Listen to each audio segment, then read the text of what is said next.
একটি গ্রামে আব্দুর রহিম নামে ৮ বছর বয়সী একটি শিশু ছিল। সবার আদরে ছিল সে, হাসি খুশি, খেলাধুলায় ভরপুর। কেউ ভাবতেও পারেনি তার জীবন এত ছোট হবে। একদিন সন্ধ্যায় স্কুল থেকে বাড়ি ফেরার পথে হঠাৎ অসুস্থ হয়ে পড়ে আব্দুর রহিম। সবাই দৌড়ে আসে, ডাক্তার ডাকা হয়, কিন্তু কিছুই কাজ হলো না।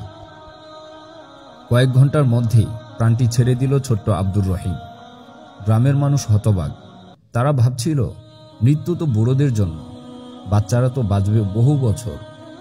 কিন্তু আল্লাহর ফয়সালা ভিন্ন। মৃত্যুর কোনো বয়স নেই। কেউ জন্মের পরপরই বিদায় নেয়, কেউ যৌবনে, কেউ বার্ধক্যে। সেদিন গ্রামের মানুষ শিক্ষা পেল, মৃত্যু হঠাৎ আসে, বয়স দেখে নয়। তাই আজই নামাজ, তাওবা আর নেক আমল শুরু করতে হবে। কাল হয়তো আমাদের জন্য আর আসবে না।